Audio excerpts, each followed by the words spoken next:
Fils et filles du bon Dieu, Bolo Samba de grâce et de bénédiction en tout un chacun de vous en ce jour, jeudi de la 9e semaine du temps ordinaire, année liturgique B, Fils et filles du bon Dieu. Les textes liturgiques. Seconde lettre de Saint Paul à Timothée, le chapitre 8, versets 8 à 15. Le psaume 24, puis l'évangile de Saint Marc, le chapitre 12, verset 28b à 34, Fils et filles du bon Dieu. De la première lecture, il est question du serviteur de la parole. Oui, pour annoncer la vérité évangélique, que faut-il? Non pas employer des mots difficiles, objet de discussion stérile, mais porter au Christ ressuscité un témoignage manifeste et persévérant, afin que tous sachent en qui mettre leur espérance, fils et filles du bon Dieu. Oui, le résumé de la foi se situe au niveau de la résurrection. La résurrection atteste le caractère divin de Jésus. La filiation davidique atteste qu'il est un vrai homme. Jésus n'est pas seulement un être céleste, mais un homme à part entière, enraciné dans une lignée familiale. Fils et filles du bon Dieu, c'est cela le résumé de notre foi. Oui, pour Paul, il y a un lien entre la souffrance de l'apôtre et la sienne, et la souffrance du Christ. Toutes deux réalisent un mystérieux dessein du Père. Oh, je prie aujourd'hui pour tous ceux qui souffrent. Que le Seigneur vous accompagne, que le Seigneur vous emmène vers sa victoire, que le Seigneur puisse bénir chacun de vous. Fils et filles du bon Dieu, oui, la souffrance est rédemptrice. Elle fait communier à Jésus que l'on imite. Elle fait collaborer au salut des hommes. Ce n'est pas une vérité qui va de soi. Dans la première apparence, la souffrance est plutôt destructive. Et pour beaucoup d'hommes et de femmes, elle reste hélas à ce stade. Tu es détruit par la souffrance. Mais Dieu utilise les souffrances pour nous emmener vers la grâce. La souffrance devient ce chemin de grâce, fils et filles du bon Dieu. Pour en arriver à ce que Saint Paul affirme et vit lui-même dans sa propre chair, il faut une foi profonde. Il faut contempler longuement la passion de Jésus-Christ pour arriver vers sa résurrection. Et c'est cela également dans notre vie à travers les souffrances de tous les jours. Fils et filles du bon Dieu, celui qui souffre, qui arrive à cette conviction de foi, trouve là le sens définitif de son état de souffrant, de malade, de vieillard. Vivre avec Jésus-Christ, imiter sa vie, participer à son œuvre de salut. Oui, la souffrance est toujours là. Même s'il y a certains qui ont créé des églises, arrêtez de souffrir, finis ta souffrance. La souffrance est inondée. Non, fils et filles du bon Dieu, ceux qui sont partis là-bas, ils sont revenus à l'église catholique.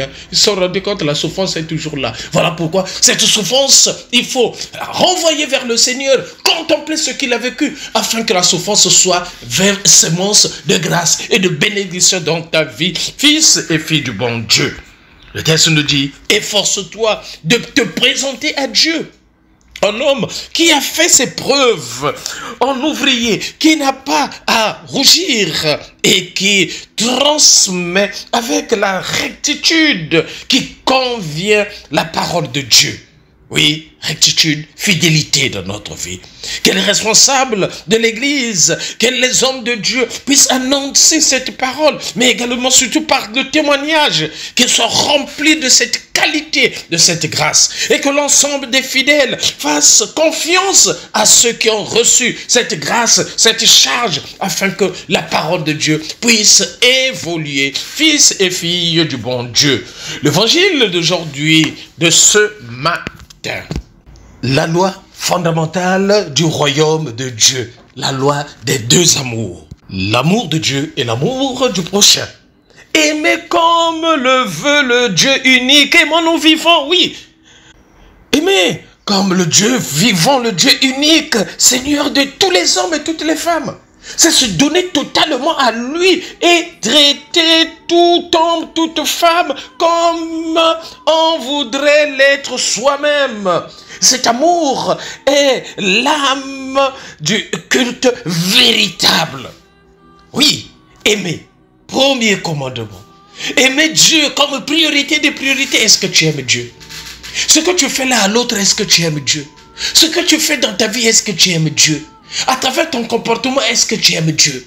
À chaque instant, à chaque pas, il faudrait se dire dans notre vie, est-ce que ce que je fais là, j'aime Dieu? Est-ce que lorsque j'ai détruit la vie des autres, j'aime Dieu? Est-ce que lorsque j'ai détruit la famille des autres, j'aime Dieu? Est-ce que lorsque moi je suis à l'origine du départ, du licenciement d'un frère, d'une sœur, d'un collègue, est-ce que j'aime Dieu? Fils et filles du bon Dieu. Premier commandement, Dieu. Premier aimer, oui.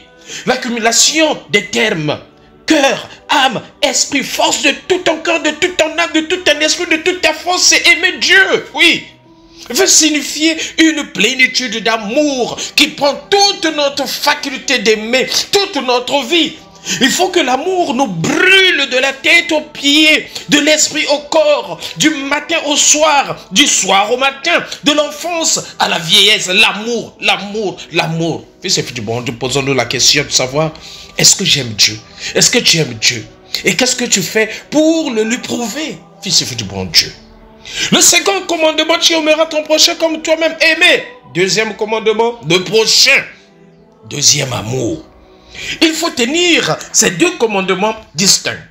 On a eu trop tendance pour réagir contre une certaine spiritualité de fuite du monde, à dire que le second commandement remplaçait le premier. Non, fils et filles du bon Dieu. C'est évidemment se moquer de la pensée de Jésus. Il ne suffit pas d'aimer son prochain. Il faut aussi et d'abord aimer Dieu. Il y a un lien étroit. La relation avec le Seigneur qui a une conséquence dans notre relation avec l'autre. D'ailleurs, Saint Jean nous le dira, mais si tu dis que non, tu aimes le Seigneur, tu as de la haine contre ton frère, ta soeur, tu es un menteur. Oui, aimer Dieu, et ça a des conséquences. Et dans notre vie, ça se traduit. Tu as l'amour, tu reflètes de cet amour les uns des autres. Saint Augustin disait que la mesure de l'amour, c'est d'aimer sans mesure. Mais aimons-nous vivants, fils et filles du bon Dieu. Oui, devant ce scribe qui s'est avancé vers Jésus, qui lui a demandé concernant les commandements, le Seigneur était clair. D'abord Dieu, puis l'autre, le prochain. Comme il est cité Deutéronome, le chapitre 6, verset 5. Et le scribe qui a répondu fort bien, maître, oui, cela vaut mieux que toutes les offrandes et tous les sacrifices. Tu manques d'amour, mais tu viens à l'église, tu donnes beaucoup d'argent, mais dans ton cœur, le cœur est sale. Tu es rempli de cupidité, rempli de division, de destruction des autres. Mais ça ne sert absolument à rien, ces offrandes. Mais c'est l'amour que tu dois avoir. Le scribe va dire, fort bien maître. Oui, cela vaut mieux que toutes les offrandes et tous les sacrifices. Lui aussi, il connaît parfaitement la Bible. Il cite 1 Samuel, le chapitre 15, verset 22. Et Jésus, voyant qu'il avait fait une remarque judicieuse, il lui dit, tu n'es pas loin du royaume de Dieu. Amen. Oh Seigneur, je te prie aujourd'hui pour ceux qui cherchent avec loyauté la vérité. Et je te prie aussi pour ceux qui sont bloqués et qui ne cherchent plus. Aide-nous tous à rester ouverts et disponibles, à nous aimer les uns et les autres. C'est la vraie preuve qu'on est véritablement des enfants de Dieu. Et aimons-nous vivons, c'est aujourd'hui. Et préparons notre ciel en faisant le bien sur la terre. C'était le Père Paul Jess Tounou, le Père de la joie, depuis la paroisse Saint-Michel de Nkembo, mais c'est Saint-Michel de la gloire. Là, nous sommes dans l'archidiocèse de Libreville, c'est au Gabon. Sainte journée de grâce et de bénédiction, n'oublions pas Kipé, Yayo et Tokos. À tout un chacun de vous, merci Seigneur.